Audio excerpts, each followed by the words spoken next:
Vatnik Soup is a Twitter thread series where Pekka Kallioniemi introduces pro-Russian actors and propagandists from around the world. It is now also a website and a YouTube channel, and there is a book. We will show you the book in a second because this needs to sit on the shelf, I think, of everybody is pro-Ukraine, everybody who is fighting Russian propaganda. His series of videos, tweets, etc. includes so-called independent journalists, politicians, military personnel, and of course, regular grifters looking to make money by repeating Russian nonsense. The series has introductions and deeper insights on how online propaganda and disinformation works and is spread. And I think the sign of its impact, the sign of its success, is that not only Vatniks hate it, but Russian diplomats and propagandists hate it too. Well, I'm delighted to welcome Pekka back onto the channel. And if you like this episode, please make sure you're subscribed and do take a look at our previous conversations. Pekka, welcome. Hello, hello. Good to be here again. I'm not sure, is this the third time maybe? Oh, I But think it's the fourth. I'll have fourth, to all right. count them all up, but there's lots of good stuff in there. And one day we Definitely. will get to meet in the real world, I think. And Of course, of course. hopefully this year do some panel discussions, that kind of stuff. Definitely. I'm waiting for that day. Well, let's have a look at the book before we go on. I'm extremely excited to get my own copy of this, but let's show the audience. I'll show the cover. Can you? So here it Fantastic. is, instead of my face. I really like the publisher and the printing house. They made it look really nice. So that the aesthetics are really nice, even though the content is a bit not so nice, but I really like how it looks, and it's fantastic high quality work by the publisher.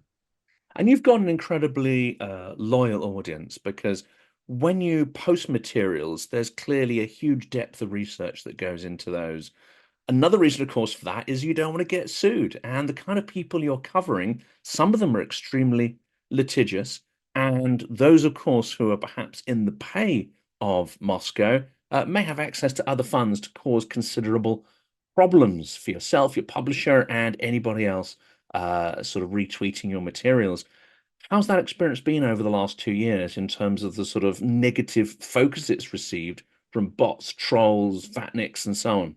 So yeah, I remember the first time I wrote about Kim.com, a Finnish German troll maybe, and he stated that he would sue me, and he was asking for help in Finland, like he was looking for lawyers and so on. Of course, it was just intimidation tactic. He never did anything like that, but I remember being really stressed out over the weekend because of that. But soon I kind of realized that it's just something that they really don't have anything to build the case on, and there was no lawsuit. Of course, there was no lawsuit, but I remember being stressed out. Later on, I was threatened by an Austrian journalist, Christian Verschutz, and but then already at that point, I was like, okay, this is just silly, and I didn't really even. It was more like a joke to me. His lawyer, Lansky, I think he's defended Russian oligarchs before, and even fights sanctions in the EU. He sent me an email where they basically told me, okay, you have to change these and these words. I didn't do any of that naturally, but and then they never contacted me again. But I mean, as you said, I mean, a lot of research goes into all that I do. All the whole book is in my view, it's well researched, and but so I'm not really worried about these threats anymore. And then, of course, you also have the more traditional threats, like, okay, we will kill you and your whole family and that kind of stuff. But that's basically, it's just internet warriors, keyboard warriors being edgy, and it's also a thing that I really don't worry about that much. That's right, because I mean, this is going to sound sort of fairly brutal, but the costs of mounting an operation to assassinate somebody is absolutely vast. And I think Russian terror, this is going to sound sort of wrong because, of course, in Ukraine, it's not economical. It's terror on a huge indiscriminate scale. But when they are tackling enemies of the state, such as you or I, there's a definite economic formula at play. For someone like me, most of the time in the existence of my channel, it's been, I would say, automated bots and trolls, because that's the cheapest form of countering your enemy's information. I think latterly, as the channel's grown, I've got physical humans who are quite possibly part of some troll farm network to come in and add comments and so on. But as you become more of a threat, and I imagine Starsky, Jake Bro, and others are considered higher up the threat scale, as is the material you create, you start to get assigned people whose job it is to counter and to write sort of troll comments. The level up from there to an actual physical agent that is applied to your account, the economics of that accelerate very, very quickly. So I've observed over the last year or so, last 2 years, that it really is that's focused on volunteers. So they will put agents onto people who are making a physical difference on the battlefield, and they may start to create disinformation campaigns and so on. Have you sort of noticed the mechanics of this? And what's your observation of how this I would say economy of terror, economy of trolling works? Sure, yeah. I mean, when you look at the Russian kind of smear campaigns, they always focus on the individual. Basically, it's not really about the message because they don't. It's very difficult to attack a message that's we are trying to defend a sovereign nation that is being invaded by imperialist Russia. So it's very difficult to kind of defend or attack that stance. So instead, they attack you as a person. They find something about you that's could be kind of considered, well, I mean, a negative characteristic, basically. They dig your past, as I also do. I dig people's past, they dig our past, and so on. So you try to create this kind of smear job, a character assassination, but they never focus on the message. What is our message? That is, I think that's the most important thing. And that's why I also like social media movement NAFO, because it's decentralized. It doesn't have any leaders, and it's basic. There's no hierarchy. There are no leaders you can attack, because even if these people turn out to be, I don't know, former criminals or whatever, even then the movement continues, and it's basically it's very difficult to destroy or defame this kind of decentralized movement without leaders. There's a good example at the moment, isn't there? And without going into details, because again, we don't want to get sued or anything like that, and we don't want to cause damage to the NAFO movement, but there is a portion of NAFO, or there are a couple of individuals who are under accusation of embezzling funds. But I think it's interesting, isn't it? Because when you look at the troll comments, what they seem to imply there is that because there's a few bad eggs, or potentially because there's a few rotten eggs, then the entire thing is discredited. I don't think it works like that within the NAFO community, because you say it's like a steamroller. It just kind of carries on, and it'll acknowledge anything that is proven to be bad, but it won't care. It'll just carry on bashing sort of Vatnik stuff. It's an extraordinary mechanism. Is it resilient enough to live out, any number of scandals around individuals involved?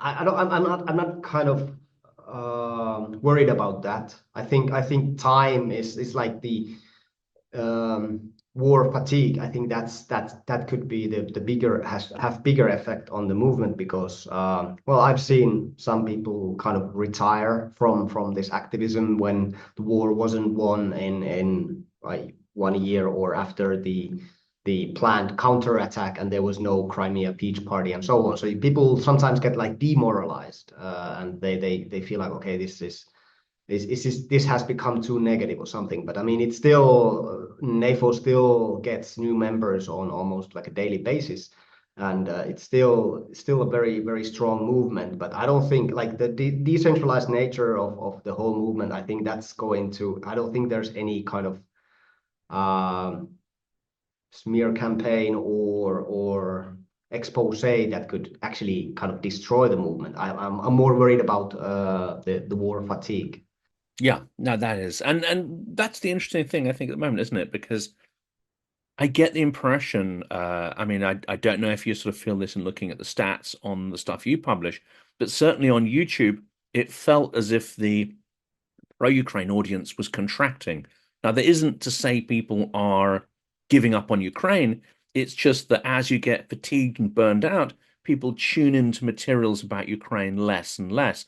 But with Kursk, there seems to be a huge explosion over the summer of people re-engaging with the topic, people believing once again that victory is possible. And actually, rather than victory just being an abstract thing that you hope for but cannot imagine, I think some people started to imagine how that theory of victory could actually become a reality. And you know, over the weekend, late last week, we saw this spectacular strikes on ammunition dumps. How important is it for, obviously the physical warfare it's important, but how important is it for information warfare that these kind of spectacular wins by Ukraine keep coming? Of course, they are extremely important. They increase morale, both probably in the field and also online. Um, of course, we all also have to remember the realities of the war. Still, there are some tough spots in eastern Ukraine, in the Donbas area, and so on. But it's. I think people are delighted to have these. Um, let's call it. I think they are big victories. Some call them small victories, but victories nevertheless. They are extremely important. I think at the beginning of the war, a lot of this moral boosting uh, stuff came from social media uh, projects like maybe the dancing soldiers or just showing people in like in the field or like doing something for Ukraine, but that only works for a while. It's kind of like you need something big to boost the morale after a while. And again, we come to the war fatigue, which has been what over 900 days, and it's the reality of all wars, and probably the Kremlin knows that is the longer it lasts, the more people will kind of get disinterested in the topic. So they are extremely important in the sense of morale. And of course, we've got the US election coming up in November. This seems to be a huge activation moment for Russian propaganda. I'm sure they haven't activated all their assets fully yet, but certainly we can feel a crescendo heading towards it.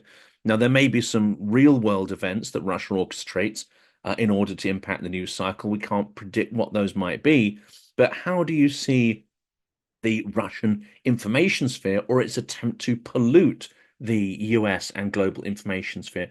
How do you see that ramping up in the run up to the election? I think it has been very active for some months now. I think the most critical time is probably the 2 weeks before the actual elections, when you usually see the big leaks or big revelations coming out, like Podesta emails in 2016 and so on. But there was an interesting case. So there was this Iranese hackers who hacked the Trump emails, Trump campaign emails, and they were sent to various journalists in the US who refused to publish any information that was on them. So this is basically kind of a interesting story in a sense that if let's make a hypothetical situation, like scenario where Russians hack some emails maybe from the Harris campaign, would journalists or people from the Trump campaign release these emails even though the journalists refused to publish these Harris campaign emails? Sorry, Trump campaign emails. So I think it's an interesting situation in that sense. But I mean, the last 2 weeks of before the elections, they are very critical in that sense. So probably the juiciest bits will be saved for that time. And of course, where Russia propaganda piles on in, let's say, sort of display advertising or digital advertising, and placing messages into social media, that is massively expensive and it needs a huge amount of targeting data. So again, that doesn't tend to happen when you're weeks and months out from the vote. That happens days and possibly a week or two before the vote. Do you think they will be able to and intend to place a huge sort of digital swing campaign? We saw that happen during Brexit. The jury is out as to how important the impact of that was on the final vote, but the fact that it took place, I think, is incontrovertible. And of course, we saw huge investment in sort of electronic advertising, swing advertising, often based on highly negative sentiment. Now, negative in advertising tends not to work very well, but when it's hyper focused on individuals, when you know they're receptive to a particular negative message or a particular social or cultural message, then it can cut through. Do you think they'll be, throwing money at this problem, and how can we counter it? I think they've been throwing that money for a long time, and they're just trying to find the tradition is that Russians, they throw a lot of shit on the wall and see what sticks. They're probably trying out narrative right now and see what kind of takes off. And I've been recently talking about this that this kind of that the work that used to be done by the troll farms and bot farms is now done by the social media super spreaders. So big social media accounts that have a huge reach and kind of fervent following. So people are really kind of their fans often believe what these people say. So it's very easy to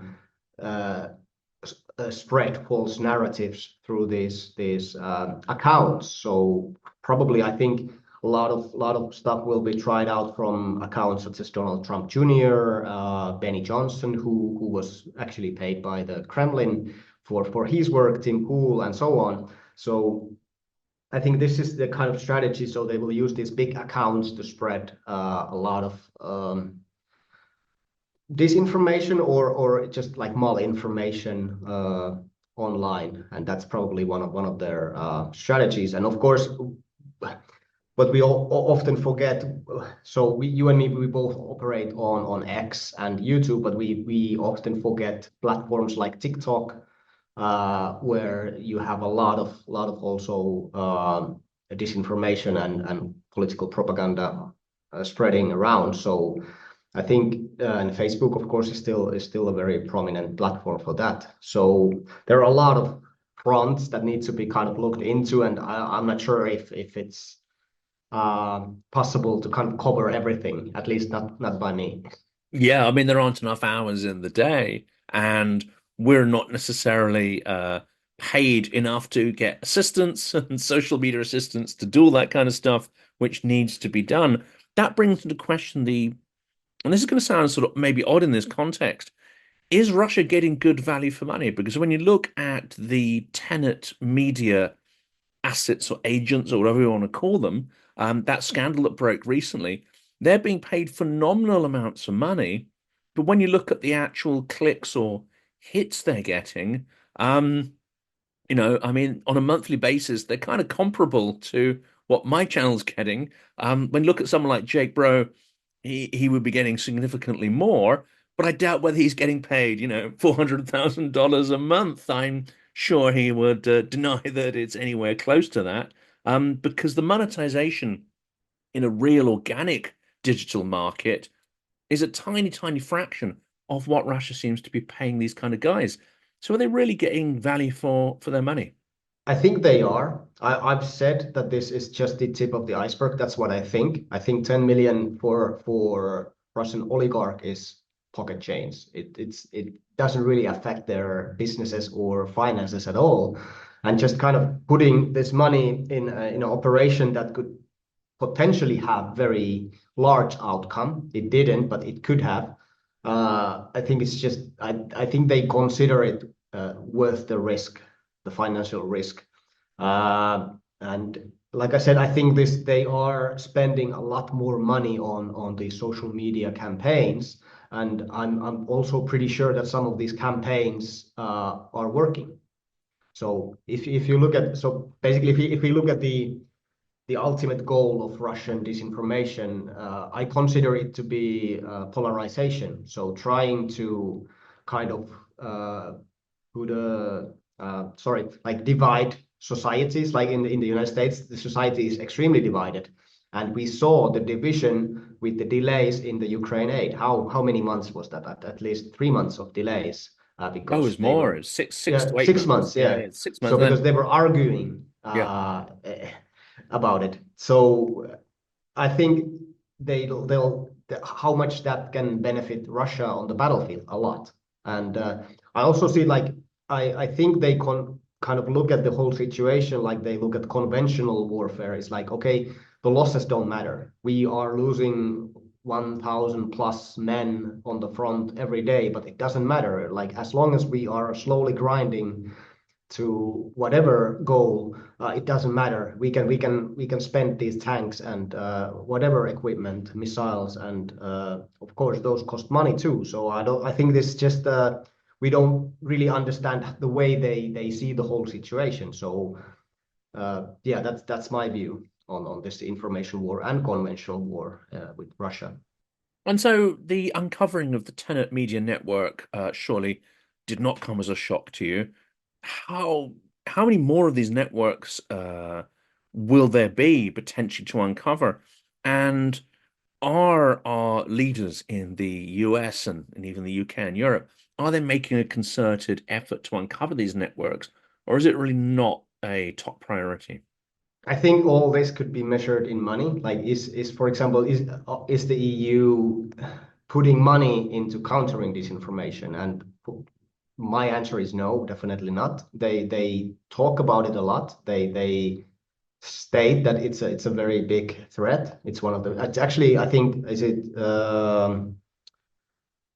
UN or I think it's UN who said that disinformation is the biggest threat in the world right now, even bigger than climate change and so on. So definitely, if you look at that, like that's the scope of it, then definitely not. And also, I think we are often looking into the problem with from the wrong perspective, and we can't provide, or in the EU especially, there it's a lot of it is based on regulation, whereas it should be more on like education based and raising awareness based solution. That's how I see it. Regulation and censorship can work in a short term, but I don't think it's a long term solution. So I have this kind of comparison. So if you have a broken leg, they give you morphine. It helps for a while. That's the censorship, but you have to have a surgery to actually fix the leg. And surgery, getting kind of treated and recovering takes time, and basically it's very expensive. So they would rather just give you the morphine and let you go. But yeah, that's I don't know how well well it works, but that's how I see it. Yeah, I mean, this is a debate that's happening, I think, in the community of people and experts countering disinformation, because there is still a huge investment and a focus on fact checking and fact monitoring. And I think fact checking and monitoring are great for experts, maybe politicians, journalists, and so on, important tools to understand what's going on. Although I don't see much evidence of those really getting into mainstream media because you see so many terrible narratives in many of the papers. But that's been a sort of core focus, and yet I think for the sort of man in the street who is bombarded by disinformation 24/7 through their mobile devices, fact checking is not an effective tool to counter the much more holistic and highly sort of ubiquitous and intrusive nature, especially of Russian disinformation. Yeah, definitely. I agree there. And I talked about this in another interview. The interviewer asked me like, what do you think is the best solution against conspiracy theories and disinformation? And I said, like, build as good society as you can, because when society has problems like poverty or unemployment. We often see, for example, like populist rhetoric is becoming very effective. Like Eastern Germany is a good example where far left and far right pro-Kremlin parties are gaining a lot of popularity in that region. And there's a lot of poverty, there's a lot of unemployment. And I honestly don't believe that a lot of these people are supporting Putin, for example. They just want a change in the society because they feel like they are not treated very well. So, and these populist parties that also happen to be pro-Kremlin offer a solution. Okay, we will kick out the immigrants, for example, or we will give everybody a job, and we will control the inflation. Whatever their solution is basically what they are hearing. Not that okay, we would like to be really good friends with Putin. And that sort of helps to explain, I think, some of the popularity of someone like Tucker Carlson, because from our point of view, many of the things he says are detached from reality. Many of the uh, videos he makes, the Kremlin narratives are clearly discernible. You know, they are not that well hidden. But for some people, he is thought to be a compelling communicator. And the trick here, isn't it, is that he'll come on and the whole persona is, I have a solution, right? I can tell you about all the problems. And when he's talking about the problems, it's relatively factual. It's a little bit like Karl Marx, you know, the analysis of the problem is actually pretty good. But then when the solution comes, it's simplistic, it's distorted, and it certainly often will appeal, as you say, to extreme points of view. Um, Also, there's this trend where contrarians will pick up on ideas which, if you really examine them, are absolutely insane. You know, they got no connection to reality. But because they're seen as challenging a mainstream point of view, that kind of gives them some kind of, amongst certain people, an aura of respectability, and indeed makes them really attractive. The idea that, you know, everybody is lying to you, and the construct of reality you get in the mainstream media is completely sort of invented and gaslighting. And here, the only people who are telling the truth. So there's quite a lot of stuff in there, but I've been trying to understand, you know, why Carlson works with so many people. I think he's first of all, I think he's extremely entertaining. What he says is entertaining, and he says it in a very entertaining way. Most of it is nonsense. So, for example, he went to Joe Rogan's podcast, and he talked a lot about UFOs and aliens living among us, and so on. Um, I think he's a lot of what Tucker does is to kind of shock people. Like it's okay, I go and have an interview with Putin because it's the most shocking thing you can do, and that gets you the biggest number of eyeballs you can actually get. And I think he does it just to kind of he's not afraid to do these really controversial projects. But at the same time, I think to me, he seems like a very, like, I really think that his biggest motivator is money. He just wants to make a lot of money. And you can actually see that from the text leaks that were at this Dominion lawsuit case. So where the Dominion, the voting machine company, sued Fox News for lying about the voter fraud. And Tucker was basically in many of those texts, he was afraid of losing money. And I think that's basically his motivation to do all this. And to me, he seems like a person who is ready to say anything for money and do anything for money, just to kind of, yeah, just to earn some hard earn well just get some dollars. So that's basically how I see Tucker. He's ready to work for anyone who's willing to pay him the best price. And that was the extraordinary irony, wasn't it? That Tenet Media did not reproduce his little trip around Moscow where I went to a supermarket and the underground and so on, they felt it was too blatantly propagandistic.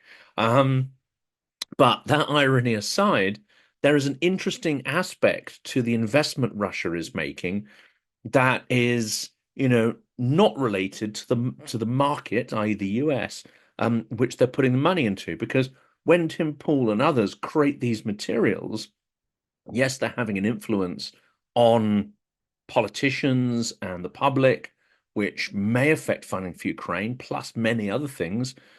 But Russian domestic media can then reproduce those materials, and it provides a kind of echo chamber of validation. Look, this isn't just our own propagandists, some of whom are a little bit crazy, right? This isn't just our guys who are saying this. There's guys over there who agree with us. So there's a sort of a double, call it an ROI. There's a double return on investment in that sense that works on the domestic Russian political scene too. Exactly, yeah, and it's the same scheme is used with politicians. So they'll find a contrarian politician who's willing to kind of confirm the programming narratives, and then they thus goes and interviews them. Okay, here is a guy in Europe that agrees with us, agrees with our claims. So we can say that the West is divided on this topic, whereas just one guy who hasn't been a politician for 10 years, like this Preelman in Belgium, who was paid in crypto by actually it was the Chinese, but still, like they use a lot of these people to kind of convey this idea that Europe is divided on the war or on Ukraine aid and so on, whereas we pretty much all have been all EU countries, most EU countries have been very supportive of Ukraine since the beginning of the full-scale invasion, but they can kind of frame it otherwise by using these individuals. And of course, Russia has to target its investments very carefully.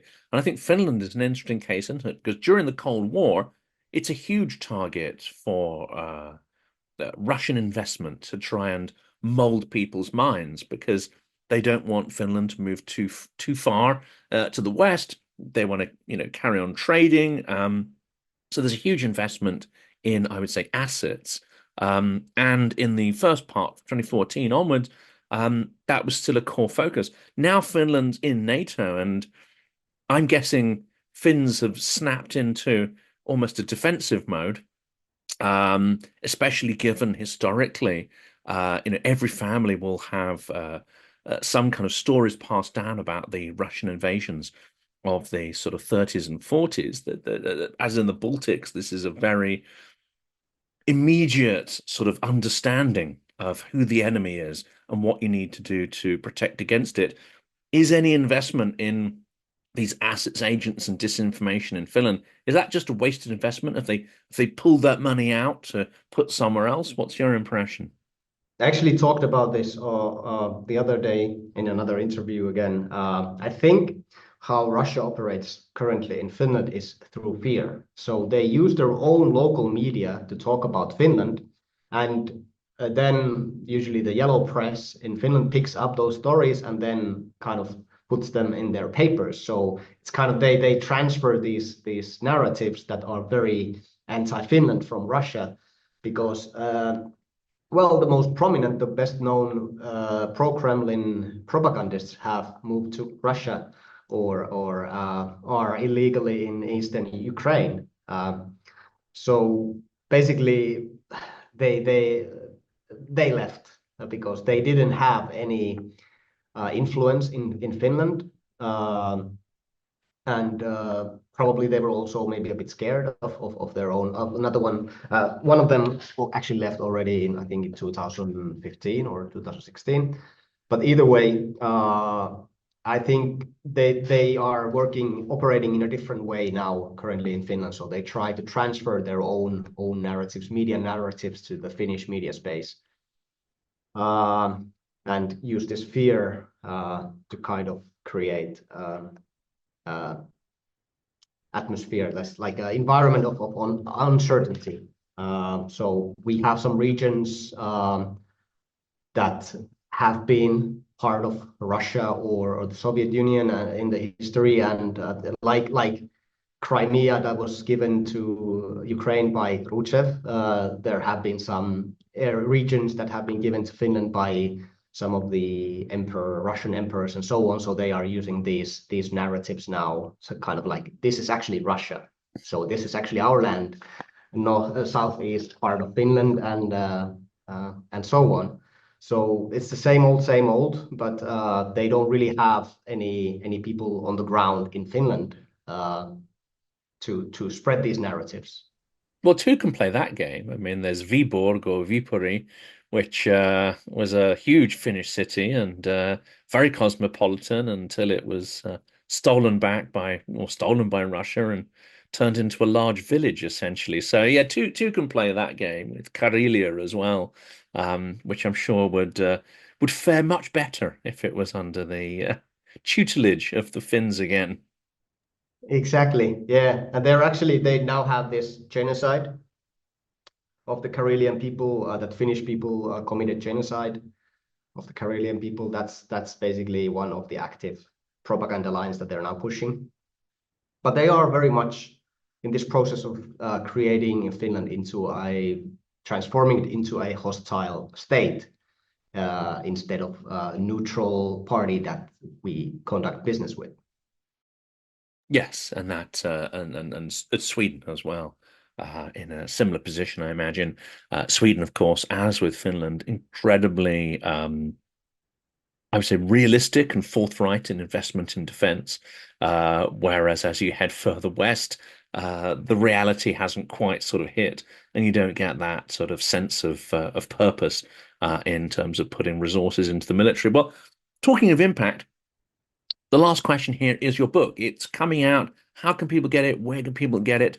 And importantly, I think, not just can they read it and understand a bit more about disinformation, which is important, how can people actually become part of the fight by buying your books and absorbing other kind of materials? How can they then turn that around into becoming part of the shield against Russian penetration and disinformation? So yeah, first of all, every 10% of the proceedings of every book goes to United 24, Ukrainian state fundraiser or a charity. I think just by reading the book, I think you can get a pretty good overview of Russian bullshit and how they operate in the information space and online, social media especially. I think everybody who is interested in fighting and countering these efforts maybe look into NAFO, because you can always find allies, you can always find friends from these very active communities on X/Twitter. But of course, I mean, just raising awareness within your own sphere, it's always important. So kind of telling people what's going on. So if you see a Russian narrative gaining ground in your community, kind of trying to inform people what's really going on, I think that's important. I always said that every individual, we have our strengths and we should do what we can based on those strengths. And for me, it took a long time to actually find this strength. I never thought of myself as someone who would write or author a book. I always considered to be like I'm a very bad writer, but yet there it is. I needed an editor, of course, because I'm not that good. But still, I mean, it's just find something you're good at and do that. That's my advice.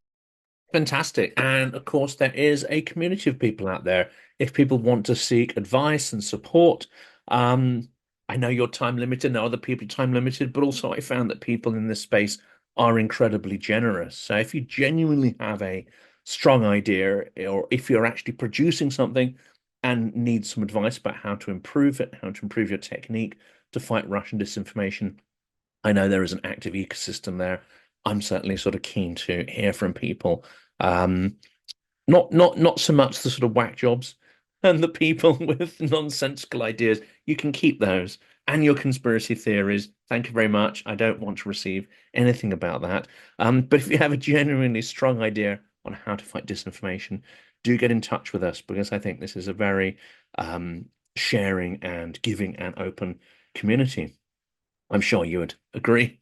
Yeah, definitely. My DMs or emails, they're always open to new ideas and just conversations because I've had fantastic conversations over the year with people who support Ukraine and who fight Russian disinformation. So I'm always ready when I have time, ready for a good conversation. Well, I know you do a huge amount, and the book is another step change in terms of countering Russian disinformation. Hopefully, it will reach a huge, huge audience.